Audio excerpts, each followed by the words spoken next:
자, 19번이야. 이제 이것도 서술형이었으니까 이제 조심해야 되고, x에 대한 2차 방정식 이만큼이 그 서로 다른 두 실근을 알파 베타라고 하자. 이때 알파 제곱 더하기 베타 제곱의 최소값을 구하시오.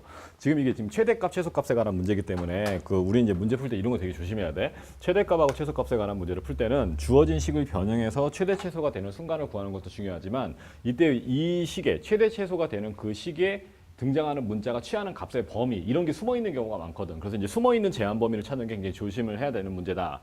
그래서 일단은 뭐냐면, 이 방정식이 서로 다른 두 실근을 알파 베타라고 한다고 그랬으니까 일단 우선은 뭐가 돼야 되냐면, 이 방정식이 서로 다른 두 실근을 가져야 돼. 그지? 그럼 서로 다른 두 실근을 가질 조건을 먼저 구해놓자.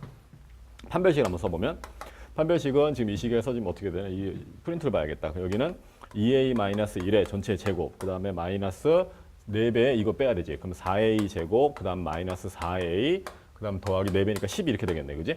그럼 이게 서로 다른 두 식을 갖는다고 했으니까 이 값이 지금 0보다 커야겠어. 그지? 그럼 이제 이쪽 식을 계산을 해버리면 이게 4a 제곱 마이너스 4a, 그 다음에 플러스 1 빼기 4a 제곱 빼기 4a, 그 다음 플러스 12, 이 값이 0보다 크다 이렇게 되고, 그리고 4a 제곱 지워지네? 그럼 이쪽에 남아있는 상수는 13이 남아있고, 여기 4a, 4a를 이쪽으로 이항해 오면 8에 이렇게 되겠지. 따라서 a의 범위가 어떻게 되나? 그럼 a가 8분의 13보다 작다 이렇게 되겠네. 그럼 a가 8분의 13보다 작아야 되는데, 문제에서 a가 또 양의 실수다라는 조건을 줬으니까 0보다는 큰 이런 범위가 있는 거야. 그러니까 서로 다른 두 실근을 갖기 위한 a가 8분의 13보다 작다라는 이 범위를 문제에 따라서는 이거를 안 구해도 최대값 또는 최소값이 되는 경우를 구하는데 지장이 없는 경우가 많아. 그런데 이 부분 때문에 최대 최소가 달라지는 경우도 있으니까 요건 이제 문제를 잘 기억을 해놔야 돼. 이런 범위를 꼭 찾아주자. 그럼 이제 두 번째는 알파 제곱 더하기 베타 제곱. 문제에서 구하려는 식은 뭐냐면, 알파 제곱 더하기 베타 제곱의 최소값을 구하래. 그럼 일단 요 식은 뭐 유명한 식이지, 그지? 그럼 알파 더하기 베타의 제곱 마이너스 2알파 베타로 바꾸고 요거에 해당하는 값만 찾아놓으면 되겠어? 그러면 알파 더하기 베타가 뭐지? 2a 마이너스 1이니까 이거는 그러면 2a 마이너스 1의 제곱 마이너스 2배, 알파 곱하기 베타는 지금 요게 지금 두근의 곱에 해당하는 자리지? 그럼 여기다 집어넣으면 a 제곱 더하기 a 마이너스 3 이렇게 되겠네. 그럼 이 식의 최소값을 구해야 돼. 그러면 일단 정리를 한번 더 해야겠어. 그럼 4a 제곱 마이너스 4a, 그 다음 플러스 1 마이너스 2a 제곱 마이너스 2a, 그 다음 더하기 6이 되겠지? 이쪽으로 정리했으면 이게 뭐냐 그러면 2a 제곱, 그 다음에 마이너스 6a, 그 다음에 더하기 7 이렇게 되겠네. 그리고 이 식을 선생님이 fa라고 놓을게. 그럼 FA는 지금 A에 관한 2차식이니까 그 다음 아래로 볼록한 2차식인 거 알 수 있고, 그 다음에 대칭축을 찾아보면 이 식의 대칭축이 두근의 합이 3이니까 대칭축은 2분의 3 이렇게 되겠지, 그지? 그럼 A가 2분의 3이 대칭축이야. 그런데 제한 범위를 보니까 A에는 이제 숨어 있는 범위가 0보다 크다는 범위와 8분의 13보다 작다라는 범위가 있어. 그럼 8분의 13이 2분의 3보다 어때? 8분의 12가 2분의 3이니까 2분의 3보다 약간 크네. 그럼 8분의 13은 약간 큰 요 정도 있다는 거야.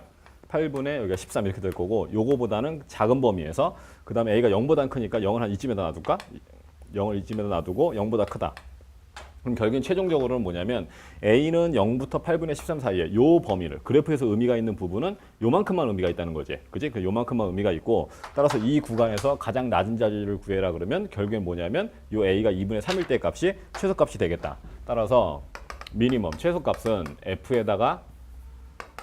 F에 2분의 3을 대입한 값이 되고, 그럼 2분의 3을 한번 넣어볼까? 2분의 3 넣자. 그럼 2 곱하기 여기는 그럼 4분의 9 이렇게 되고, 빼기 6 곱하기 2분의 3 이렇게 되고, 더하기 7 이렇게 하면 되겠네. 요걸 계산하면 뭐지? 이게 이게 2분의 9지. 그럼 여기 전체가 2분의로 통분해버리면 이 앞에는 2분의 9, 그 다음 빼기 여기는 18, 그 다음에 더하기 이게 2분의 14 이렇게 되겠네. 그럼 이게 마이너스 4니까 전체를 계산하면 2분의 5가 구하고자 하는 최소값이 된다.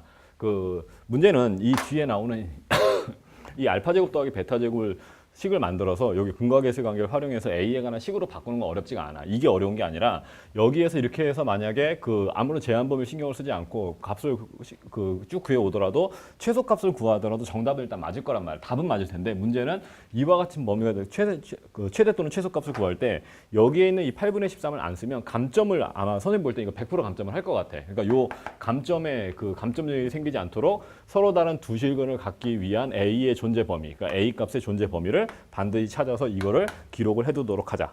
됐지, 그지?